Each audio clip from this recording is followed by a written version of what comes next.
Dans les ténèbres du 41e millénaire, l'humanité ne survit que par la grâce de ses plus grands guerriers, forgés dans la douleur, sculptés par la guerre et transcendés au-delà des limites mortelles. Ils sont les Space Marines, les Adeptus Astartes, les anges de la mort de l'empereur. Imaginez un instant. Vous êtes un soldat ordinaire de la garde impériale, debout dans les tranchées boueuses d'un monde assiégé. Les hordes Xénos déferlent à l'horizon comme une mer vivante de chitine et de rage. Vos mains tremblent sur votre lance-rifle, la peur vous glace les veines, et puis vous les entendez, le rugissement des réacteurs dorsaux, le tonnerre des pas métalliques sur le sol ravagé.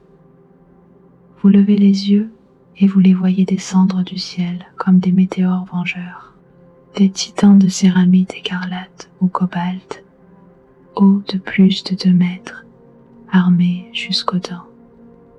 Leurs bolteurs crachent la mort en rafales assourdissantes. Là où ils passent, les ennemis de l'humanité ne laissent que cendres et silence. Ce sont les Space Marines. Et aujourd'hui, nous allons plonger au cœur de leur légende,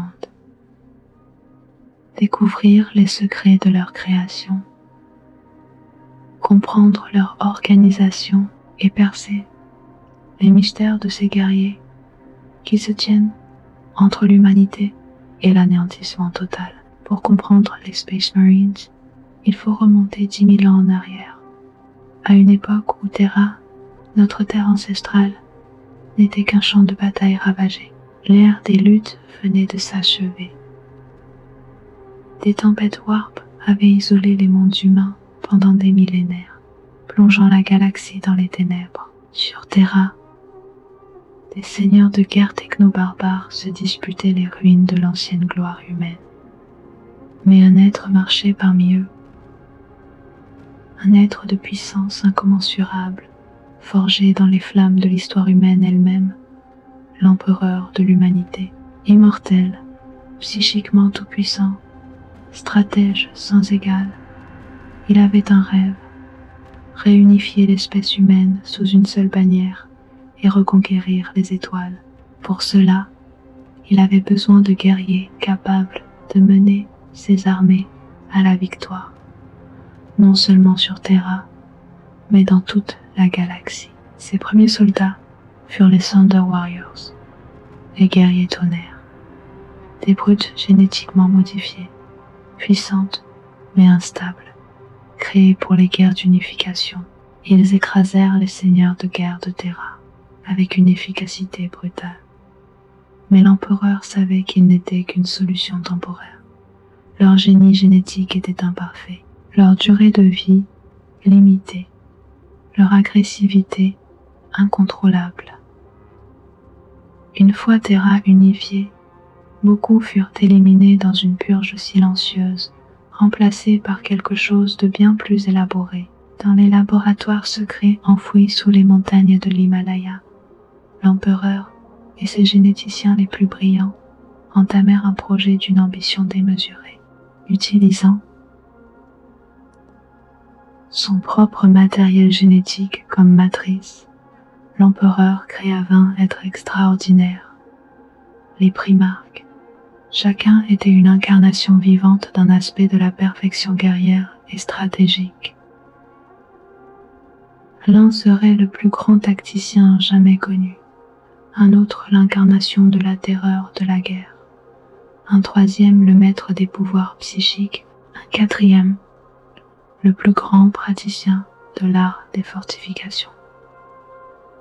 Chaque primarque dépassait l'humanité ordinaire, comme les dieux dépassaient les mortels dans les anciennes légendes. Ils étaient immortels, immunisés contre la maladie et la vieillesse, dotés d'un charisme capable de rallier des millions à leur cause. Mais le destin, ou peut-être les dieux du chaos eux-mêmes, intervint. Avant que les primarques n'atteignent leur maturité, ils furent arrachés à leur cuve de gestation et dispersés à travers la galaxie par une tempête warp. Les 20 fils de l'empereur, éparpillés sur 20 mondes différents, pour y grandir loin de son regard protecteur. Cette tragédie aurait pu anéantir le rêve impérial. Mais l'empereur, s'il était quelque chose, c'était adaptable. Les décennies passées à créer les primarques avaient également permis à ces généticiens de récolter et d'étudier leur matériel génétique. De chaque primarque, l'empereur avait extrait des échantillons d'ADN, des cellules souches, de quoi créer ce qu'on appellerait le Gen Seed, la semence génétique. Avec cette ressource inestimable, il forgerait non pas 20 guerriers surhumains, mais des armées entières. Ainsi naquirent les 20 légions Space Marines, les légions Astard. Chaque légion fut créée à partir du patrimoine génétique d'un primarque spécifique. Les guerriers les plus courageux, les plus forts,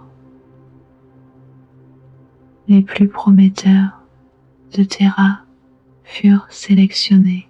On implanta en eux les organes cultivés à partir du Gen Seed, transformant ces hommes ordinaires en quelque chose de bien plus grand, plus fort, plus rapide, plus intelligent qu'aucun humain normal ne pourrait jamais l'être. Ils devinrent les Space Marines, et avec eux commença la grande croisade. Pendant 2 siècles, les légions Space Marines et l'empereur conquirent la galaxie. Un à un, les primarques furent retrouvés sur leur monde d'adoption. Horus sur Ketonia devint le premier fils retrouvé et le préféré de l'empereur. Le Manros sur Fenris, un monde glacial de légendes et de monstres. Sanguinus sur Baal Secundus, un désert radioactif où il émergea avec des ailes d'ange. Robot Guilliman sur Macragge, un monde civilisé où il devint un dirigeant exemplaire. Chaque primarque prit le commandement de sa légion, et la galaxie trembla sous leurs pas combinés. Des milliers de mondes tombèrent sous la compliance impériale. L'impérium de l'humanité naissait, porté par la vision de l'empereur et la force irrésistible de ses légions. C'était l'âge d'or. Mais comme toute chose dans l'univers sombre de Warhammer, cette gloire était destinée à s'effondrer dans les flammes de la trahison. Maintenant que nous comprenons d'où viennent les Space Marines, plongeons dans le processus qui transforme un simple humain en l'un de ces guerriers transcendants. Car devenir un Space Marine n'est pas une bénédiction accordée légèrement. C'est un parcours de souffrance, d'épreuves mortelles et de métamorphoses qui brisent la plupart de ceux qui s'y aventurent. Tout commence par le recrutement. Chaque chapitre, Space Marine, nous y reviendrons, possède ses propres traditions de recrutement, mais certains principes demeurent universels. Le candidat, qu'on appelle un aspirant, doit être un jeune mâle, généralement entre 10 et 14 ans. Pourquoi si jeune? Parce que le corps doit être encore en croissance pour accepter les modifications génétiques radicales qui vont suivre. Il doit posséder une compatibilité génétique avec le Gen Seed du chapitre, une rareté précieuse. Il doit faire preuve d'un courage exceptionnel, d'une volonté de faire et d'une agressivité contrôlée. Pour ces raisons, de nombreux chapitres recrutent sur des mondes primitifs et guerriers, où la vie elle-même forge les caractères. Les épreuves de sélection sont impitoyables. Chez les Blood Angels, les aspirants doivent traverser les déserts radioactifs de Baal Secundus jusqu'à la forteresse d'Angels Fall, un voyage qui tue la majorité d'entre eux avant même qu'ils n'arrivent. Chez les Space Wolves, les aspirants doivent survivre aux glaces mortelles de Fenris et prouver leur valeur au combat. Certains chapitres organisent des tournois sanglants. D'autres lancent les candidats dans des chasses rituelles contre des prédateurs mortels. Le message est clair. Seuls les plus forts, les plus déterminés, les plus féroces survivront. Ceux qui réussissent ces premières épreuves deviennent des néophytes et entament le processus d'implantation. C'est là que commence véritablement la transformation. Le corps humain va recevoir 19 organes génétiquement modifiés, cultivés à partir du gène seed du chapitre.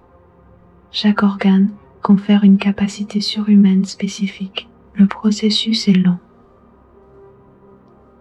s'étalant sur plusieurs années. Et chaque étape doit être accompagnée de conditionnement chimique et d'hypnothérapie pour que les implants se développent correctement. Le premier organe implanté est le cœur secondaire, appelé le mainteneur. Exactement ce que son nom indique. Un second cœur qui double l'apport en oxygène et nutriments aux muscles, augmente le débit sanguin et peut maintenir un Space Marine en vie, même si son cœur primaire est gravement endommagé. Imaginez survivre à une blessure qui tuerait instantanément n'importe qui d'autre, simplement parce que votre corps possède un système de secours intégré. L'os modula, ou cœur de fer, modifie le squelette entier. Placé près de la glande pituitaire, il sécrète des hormones qui font croître et se renforcer les os à une vitesse extraordinaire. La cage thoracique fusionne en une plaque par balle interne. Les os deviennent presque aussi résistants que de l'acier, permettant au Space Marine d'encaisser des impacts qui pulvériseraient un squelette humain normal. La Biscopea, la forge de la force, stimule la croissance musculaire exponentielle. Les muscles d'un Space Marine sont denses, puissants, capables de générer une force terrifiante, couplée à l'armure énergétique qui amplifie encore cette puissance. Un Space Marine peut plier des barres d'acier à main nue, arracher des portes blindées de leurs gonds ou broyer la gorge d'un ennemi comme on écraserait une canette vide. Le hémastamène, le phaseur de sang, transforme la composition même du sang. Il devient plus riche en oxygène, plus efficace, d'un rouge plus éclatant. Ce sang amélioré alimente le métabolisme surhumain du Space Marine, lui permettant des prouesses d'endurance inimaginables. L'organe de l'Ahraman, le guérisseur, permet la coagulation instantanée. Une blessure qui saignerait abondamment chez un humain se scelle presque immédiatement chez un Space Marine, formant une croûte dure et du tissu cicatriciel en quelques secondes. C'est la différence entre se vider de son sang sur le champ de bataille et continuer à combattre malgré des blessures horribles. Le nœud catalepsan, l'insomniaque, est implanté dans le cerveau et permet au Space Marine de fonctionner sans sommeil. Ou plutôt, il permet au cerveau de dormir par sections alternées, de sorte qu'une partie du cerveau se repose pendant que l'autre reste alerte. Un Space Marine peut rester opérationnel pendant des semaines sans véritable repos, un avantage tactique inestimable lors de campagnes prolongées. Le préhomme nord, le neutraliseur, est un pré-estomac qui peut digérer pratiquement n'importe quoi, matériaux, toxiques, nourriture, avariée. Même certains poisons peuvent être traités par cet organe remarquable. Sur des mondes hostiles, où la nourriture comestible est rare, un Space Marine peut survivre en consommant ce qui tuerait n'importe qui d'autre. L'homophagéa, le dévoreur de souvenirs, est peut-être l'implant le plus étrange. Il permet aux Space Marines d'absorber l'information génétique en consommant de la matière organique. Manger le cerveau d'un ennemi peut transmettre des fragments de ses souvenirs, ses compétences linguistiques, même certaines de ses connaissances tactiques. Une capacité macabre mais terriblement utile en territoire ennemi. Et la liste continue. Le multipoumon pour respirer dans des atmosphères toxiques. L'oculobe pour une vision surhumaine. Capable de voir dans le noir quasi total et d'ajuster automatiquement à des lumières aveuglantes. L'oreille de Lyman pour une ouïe exceptionnelle et un équilibre parfait. La glande de Susan qui permet une animation suspendue, mettant le Space Marine en stase pour survivre à des blessures critiques jusqu'à ce que des soins puissent être administrés. La mélanochrome modifie la peau pour la protéger des radiations. Le ranolytique permet de filtrer et de recycler l'eau du corps avec une efficacité extrême. La neuroglotte donne un sens du goût si affiné qu'il peut détecter des poisons ou analyser la composition chimique de substances. Le micranoïde fait sécréter à la peau une substance cireuse protectrice en réponse à des environnements extrêmes. Les glandes progénoïdes, implantées dans le cou et le torse, sont peut-être les plus sacrées de toutes. Ces glandes mûrissent au fil des années et produisent de nouveaux génocides qui peuvent être récoltés pour créer la prochaine génération de Space Marines. Elles sont l'héritage génétique du chapitre, son avenir incarné. Et enfin, le 20e implant, bien qu'il ne soit pas un organe au sens strict, la carapace noire. C'est une interface bionique implantée sous la peau qui permet au Space Marine de se connecter neurologiquement à son armure énergétique. Sans la carapace noire, l'armure serait une coquille morte et encombrante. Avec elle, l'armure devient une extension du corps du Space Marine, répondant à ses pensées aussi naturellement que ses propres membres. Mais tous ces implants ne suffisent pas. Le néophyte doit subir des années de conditionnement chimique pour maintenir son métabolisme stable. Des séances d'hypnothérapie intensive programmant son esprit avec des doctrines de combat, des litanies de foi et l'endoctrinement absolu à servir l'empereur. La formation martiale est incessante.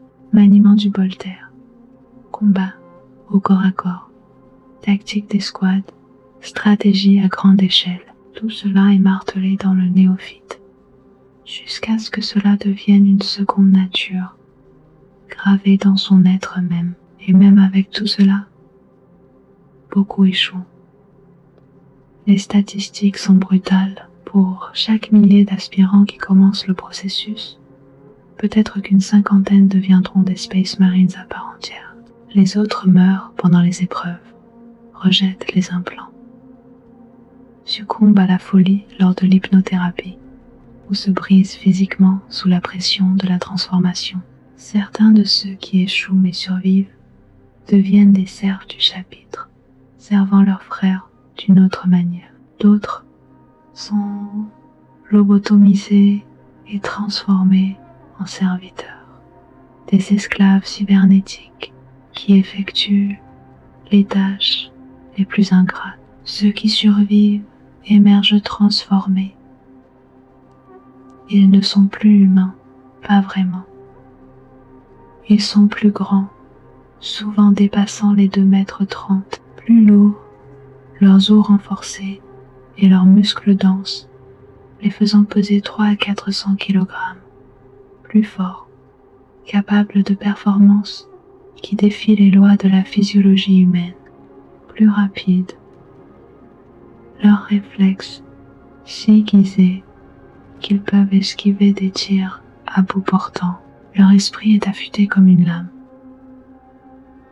capable de traiter des données tactiques en temps réel, de parler des dizaines de langues apprises par hypnothérapie, de réciter de mémoire les doctrines du Codex Astarte. Et lorsqu'un néophyte a finalement prouvé sa valeur au combat, généralement après avoir servi dans la 10e compagnie de scouts.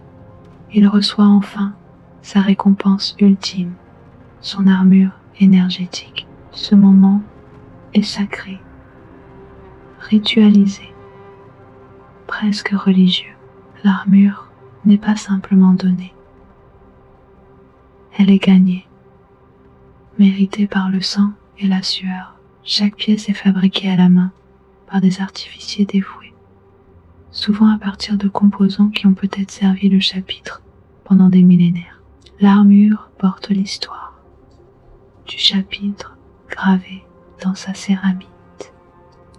Elle est bénie, consacrée, imprégnée de l'esprit de ceux qui l'ont portée avant. Pour les Primary Marines, introduits par l'Archmagos Belisarius Caol, après 10 000 ans de développement secret, le processus est encore plus élaboré.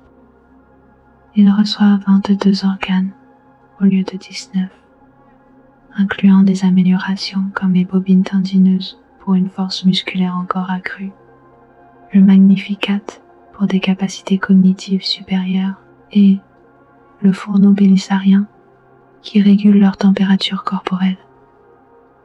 Les Primary sont plus grands, plus forts, plus résistants que leurs frères Firstborn. Ils incarnent une nouvelle génération de Space Marines, conçus pour affronter les horreurs du 41e millénaire.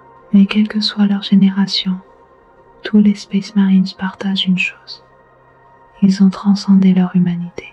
Ils se tiennent au seuil entre l'homme et le Dieu, des armes vivantes forgées pour un seul but, la guerre éternelle au nom de l'empereur. Un Space Marine seul est une force de la nature. Une escouade de Space Marines peut renverser le cours d'une bataille. Un chapitre entier de Space Marines peut conquérir des mondes. Mais cette puissance ne vient pas seulement de leurs capacités individuelles. Elle vient de leur organisation méticuleuse, de leur équipement légendaire et de leur doctrine de combat affinée par 10 millénaires de guerre. Parlons d'abord de la structure organisationnelle. Après les résidus russes, dont nous parlerons bientôt, les anciennes légions Space Marines furent brisées. Elles étaient trop grandes, trop puissantes. Une seule légion comptait des dizaines, voire des centaines de milliers de guerriers. Horus lui-même avait commandé une force de cette ampleur. Et regardez ce qu'il avait failli faire. Renverser l'empereur et détruire l'Imperium. Pour éviter qu'un tel pouvoir ne retombe jamais entre les mains d'un seul commandant, Robert Guilliman, le primarque des Ultramarines et l'un des plus grands stratèges de l'histoire, rédigea le Codex Astarte. Le Codex Astarte est bien plus qu'un simple manuel militaire. C'est une œuvre monumentale qui définit tout, de l'organisation tactique au marquage d'identification, des protocoles de commandement aux pratiques de recrutement. Au cœur de ce texte sacré se trouve un décret. Les légions seraient dissoutes et réorganisées en chapitres, chacun composé d'environ 1000 Space Marines. Cette division garantissait qu'aucun commandant ne pourrait jamais à nouveau menacer l'Imperium avec une armée de Space Marines.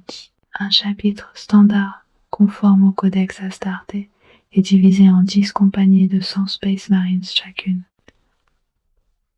La première compagnie est composée des vétérans les plus accomplis du chapitre, souvent équipés des armures Terminator, ces exo-armures massives qui en font des forteresses ambulantes. Les 2e à 5e compagnies sont les compagnies de bataille, l'épine dorsale du chapitre, composées d'escouades polyvalentes, capables de s'adapter à n'importe quelle situation tactique. Les 6e à 9e compagnies sont des compagnies de réserve, spécialisées dans des rôles spécifiques, support de feu, assaut rapproché ou support tactique.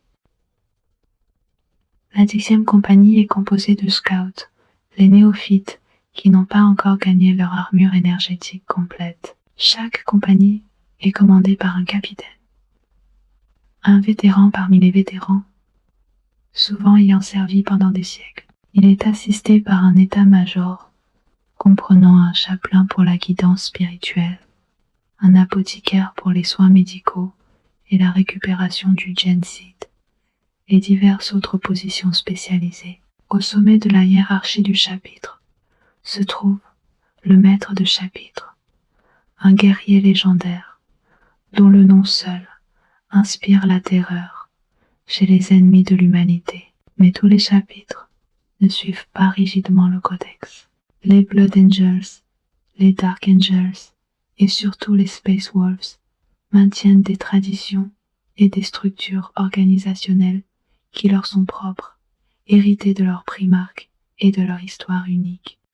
Les Space Wolves, par exemple, n'ont jamais complètement adopté le codex, préférant leur organisation en grande compagnie dirigée par des Wolf Lords.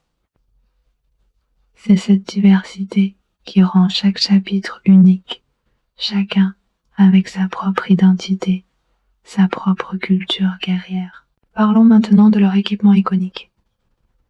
Rien ne symbolise davantage un Space Marine que son armure énergétique. Cette merveille technologique est façonnée à partir de plaques de céramite, un matériau composite incroyablement résistant, capable d'arrêter la plupart des armes de petit calibre, et même d'encaisser des coups d'armes lourdes.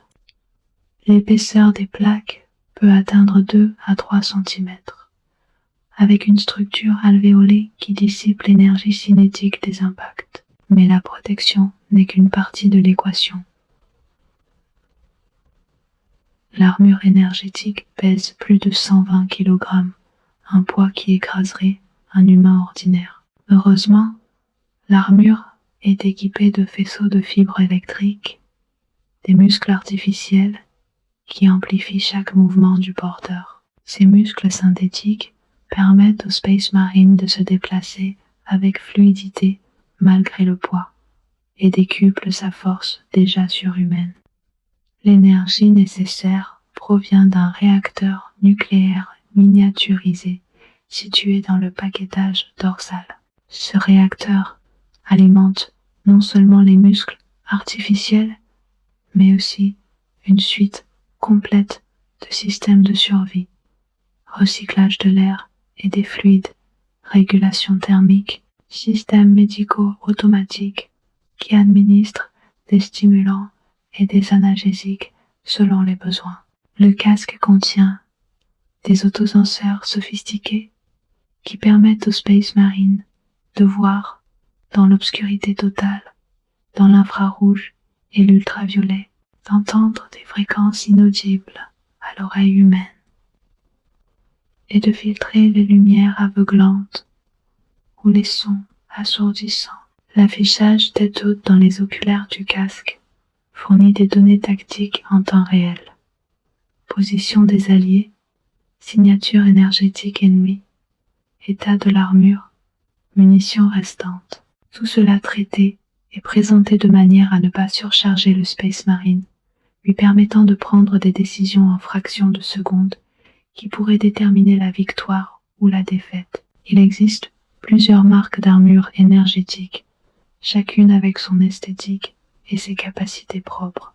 Les marques les plus anciennes, comme la marque 2 Crusade ou la marque 3 Iron, sont vénérées comme des reliques, souvent ornées, richement, et portées seulement par les officiers les plus distingués. La marque 7 Aquila, reconnaissable à son plastron en forme d'aigle impérial, est devenue l'armure standard pendant des millénaires. Les Primary Marines portent la marque Dix dans ses variantes Tacticus, Gravis et Phobos, chacune optimisée pour différents rôles au combat. Et puis il y a l'armure Terminator, officiellement connue sous le nom d'armure tactique Dreadnought. C'est une bête complètement différente. Imaginez 3 armures énergétiques fusionnées en une seule, avec des plaques d'adamantium si épaisses qu'elles peuvent encaisser des tirs qui vaporiseraient un tank. L'armure Terminator transforme son porteur en un bulldozer humain, lent mais absolument implacable. Elle est utilisée dans les environnements les plus hostiles.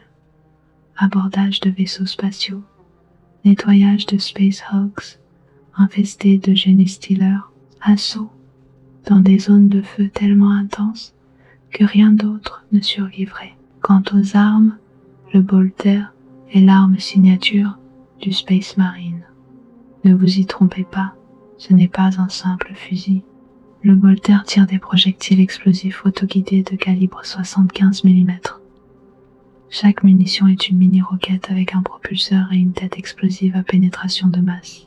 Elle perce l'armure, pénètre dans la cible, puis explose, déchiquetant l'ennemi de l'intérieur. Le recul serait suffisant pour briser le bras d'un humain ordinaire.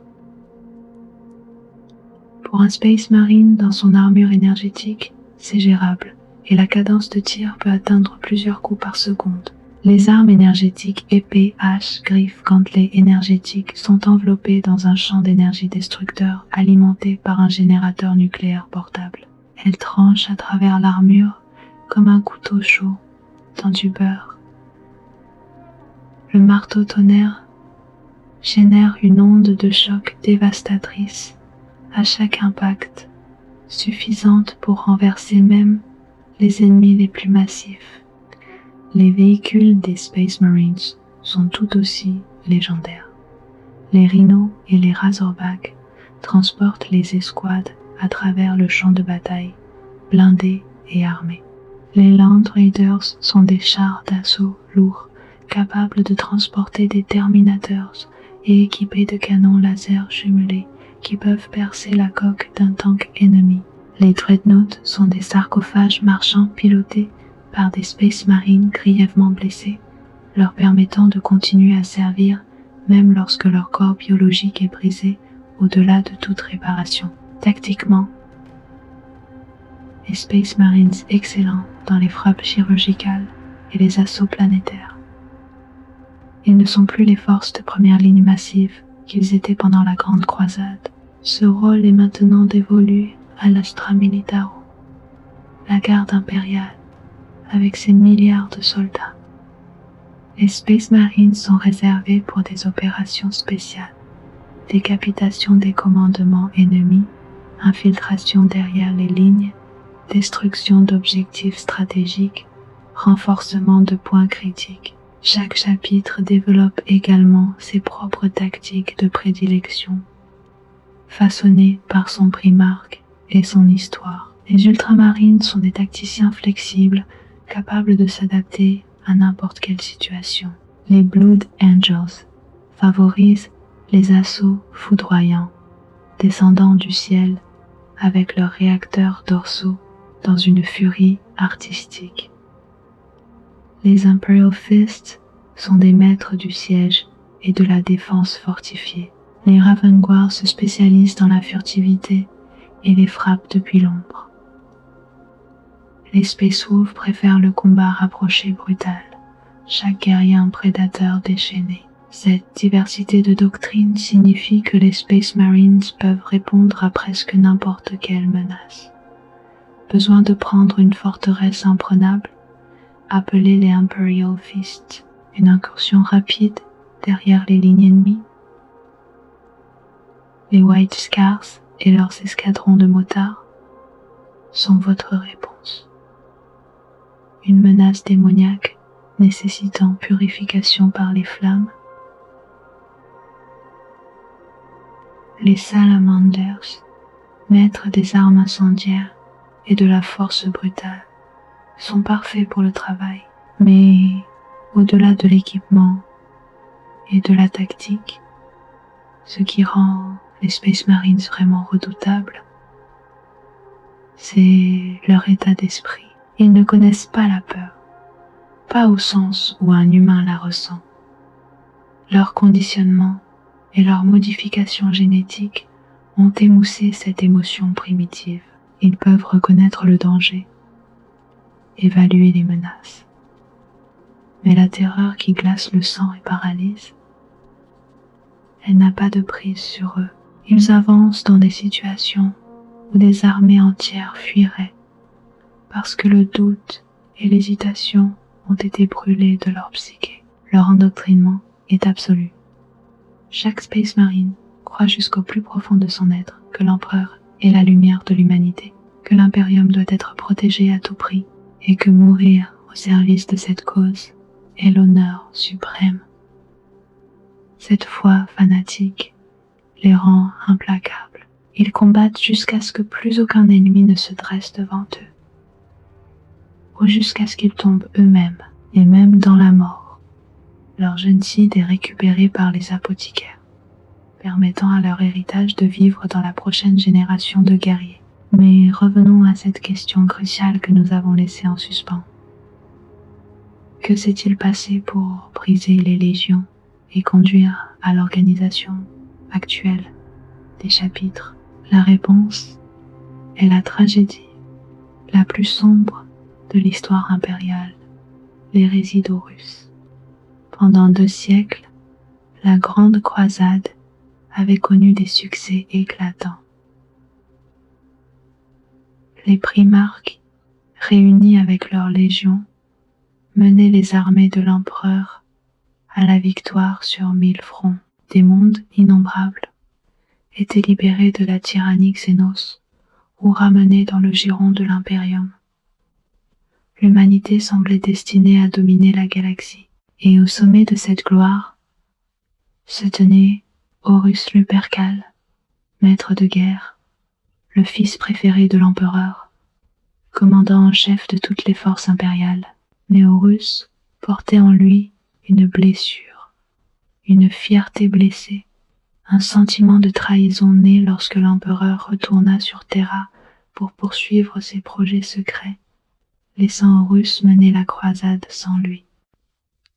Les dieux du chaos, ces entités malveillantes qui résident dans le Warp, virent cette faille et l'exploitèrent par des visions trompeuses, des murmures insidieux et la corruption lente mais inexorable. Ils tournèrent le cœur de Horus contre son père, et Horus n'était pas seul. D'autres primarques, pour leurs propres raisons, tombèrent également. Lorgar Aurelian, primarque des Worldbearers, cherchait des dieux à adorer et trouva les puissances de la ruine. Ankron des World Eaters, son cerveau brutalisé par les clous du boucher implantés par ses anciens maîtres esclavagistes, ne connaissait que la rage. Mortarion des Deskar, amer et rancunier, cherchait à renverser tous les tyrans, y compris l'empereur qu'il en était venu à considérer comme tel. Fulgrim des Emperor's Children poursuivait la perfection jusqu'à l'excès décadent et tomba dans les griffes de Slaanesh.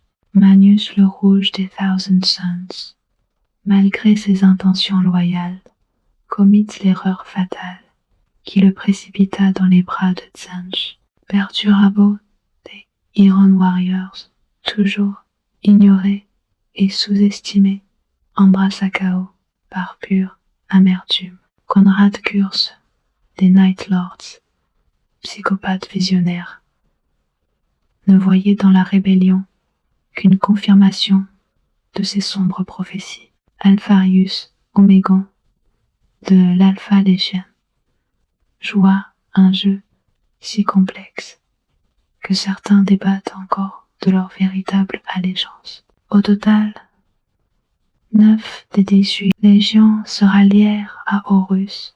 2 légions, la 2e et la 11e, avaient déjà été expurgées des archives impériales pour des raisons que l'Imperium refuse de divulguer.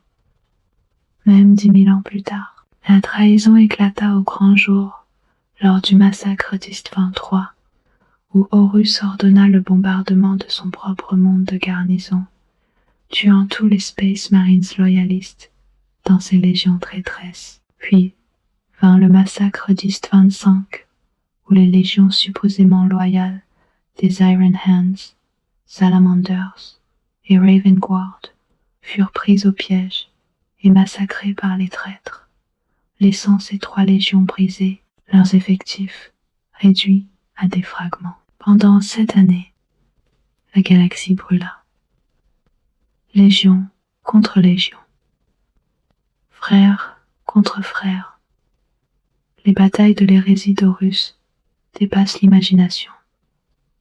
Des mondes entiers furent réduits en cendres, des milliards, des trillions moururent. Les pires atrocités que l'humanité pouvait infliger à elle-même furent perpétrées. Le chaos déferla à travers des systèmes entiers, les transformant en cauchemars vivants. Et puis vint le siège de Terra lui-même. Horus, maintenant complètement corrompu et ascendé en champion du chaos, mena ses légions traîtresses jusqu'au berceau de l'humanité, le palais impérial.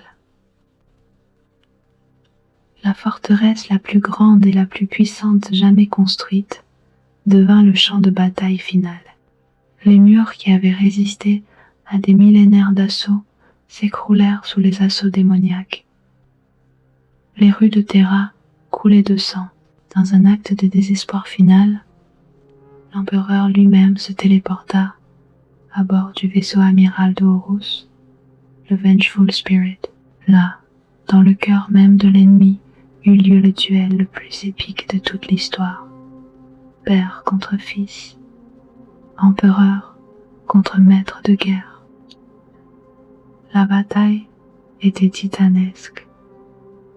Les énergies déchaînées, suffisantes pour déchirer la réalité elle-même. Mais Horus, gonflé du pouvoir des dieux du chaos, était terrible au-delà de toute mesure.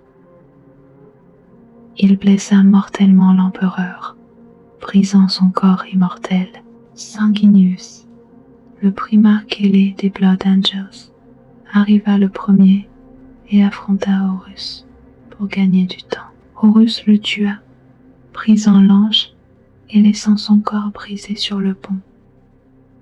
Puis l'empereur, voyant ce que son fils bien-aimé était devenu, comprit qu'Horus était perdu à jamais.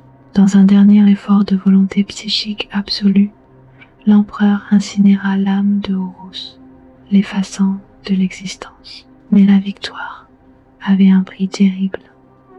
L'empereur était mourant. Ses fils loyalistes le ramenèrent sur Terra et l'installèrent dans le trône d'or, un dispositif arcanique qui maintient son corps en stase.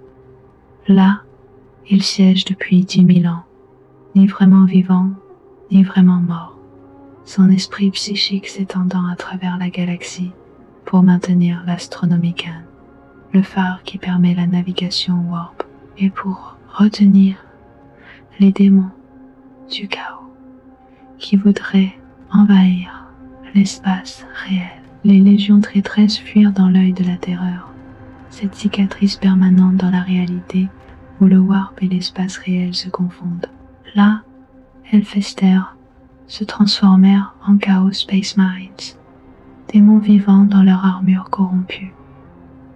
Elles lancent encore aujourd'hui des Black Crusades pour tenter de terminer ce que Horus a commencé. Les légions loyalistes, brisées et saignantes, durent se reconstruire.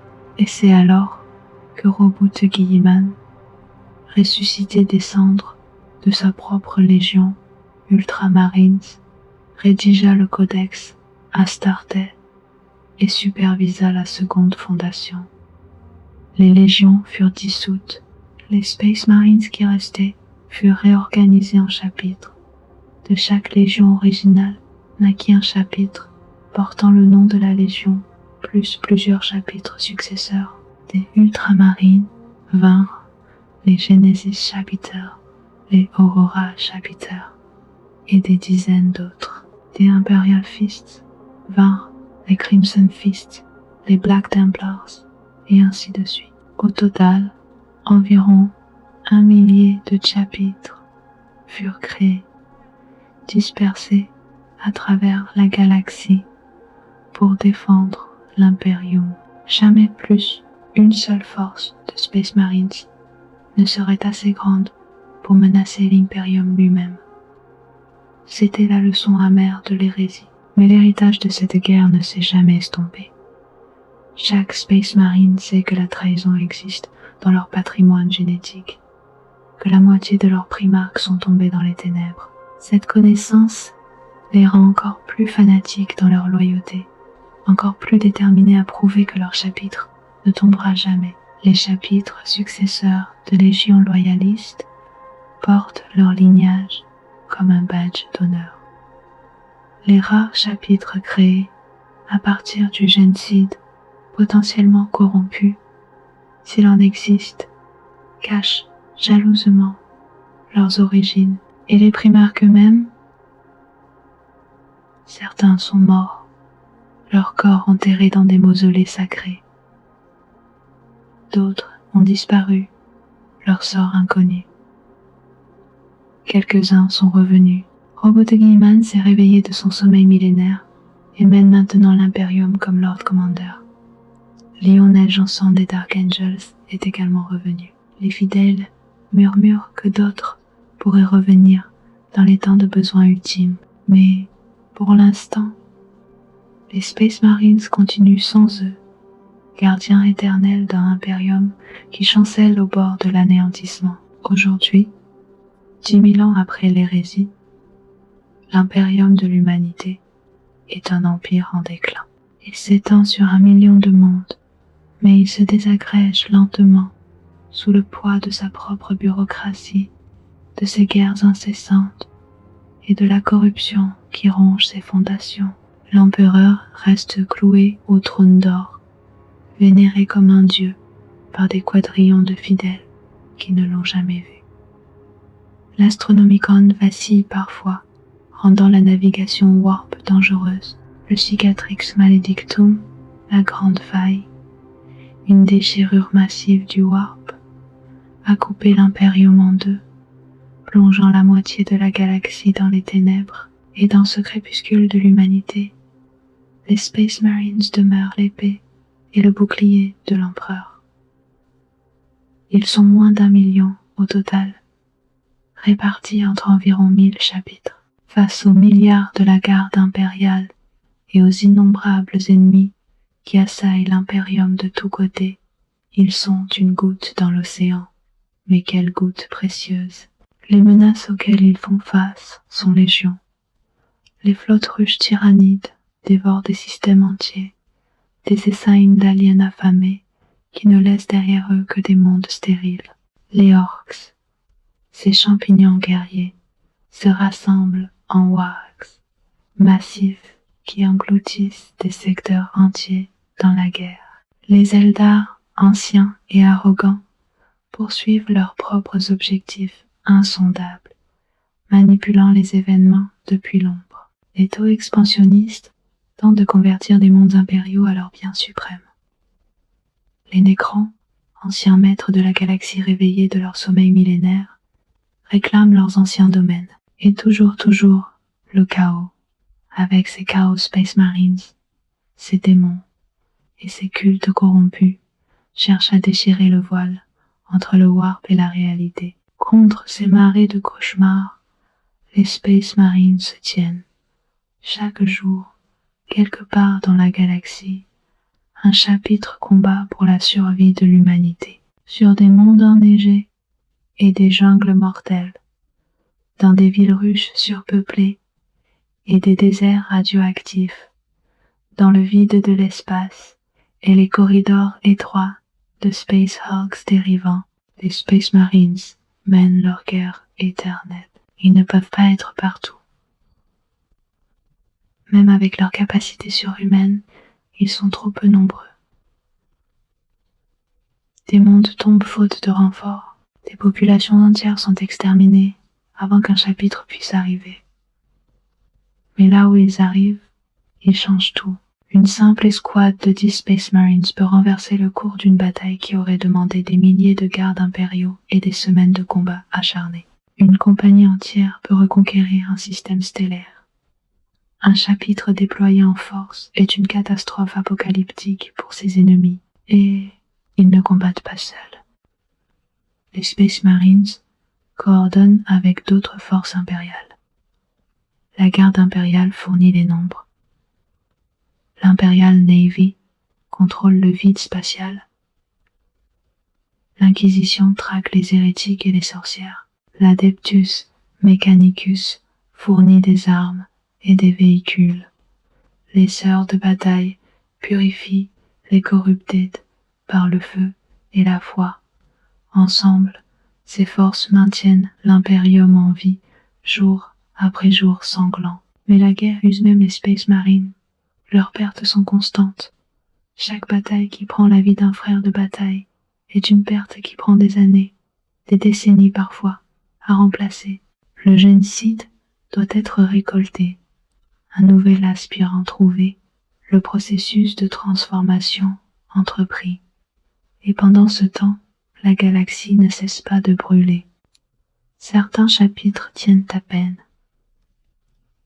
Leurs effectifs réduits à quelques centaines de guerriers au lieu d'un millier. D'autres ont été complètement anéantis, leurs noms ne vivant plus que dans les archives poussiéreuses et dans les prières de ceux qui se souviennent. Malgré tout, ils endurent, parce qu'ils sont Space Marines, parce qu'ils ont été créés pour cela, parce que chaque fibre de leur être, chaque organe implanté, chaque ligne de code hypnotique gravée dans leur esprit leur dit que c'est leur but, protéger l'humanité, servir l'empereur, combattre jusqu'à ce que plus rien ne reste à combattre, ou jusqu'à ce qu'ils tombent eux-mêmes dans la mort glorieuse. Ils sont les Adeptus Astartes, les Space Marines, les anges de la mort. Dans un univers de ténèbres sans fin, où il n'y a que la guerre, ils sont la lumière vacillante de l'espoir humain.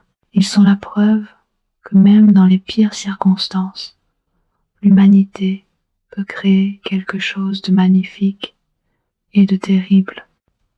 Ils sont les héritiers d'une vision brisée, les gardiens d'un empire mourant, et les derniers fils de l'empereur. Et tant qu'un seul Space Marine reste debout, bolté en main et foi dans le cœur, l'impérium de l'humanité tiendra un jour de plus. Voilà mes amis, les Space Marines dans toute leur gloire tragique et magnifique, des origines nobles aux chutes catastrophiques, de la transformation brutale à la guerre éternelle. Ce sont les piliers sur lesquels repose l'impérium, les anges guerriers qui se tiennent entre nous, et l'anéantissement total. Si vous avez aimé ce voyage dans le lore des Adeptus Astartes, n'hésitez pas à liker cette vidéo et à vous abonner à la chaîne pour plus de contenu sur l'univers sombre de Warhammer. Il y a tellement d'histoires encore à raconter, tellement de chapitres à explorer, tellement de batailles légendaires à revivre. Dans les ténèbres du lointain futur, il n'y a que la guerre. Mais tant que nous racontons leurs histoires, les Space Marines ne seront jamais oubliés. Pour l'empereur, pour l'humanité, pour la gloire éternelle des anges de la mort.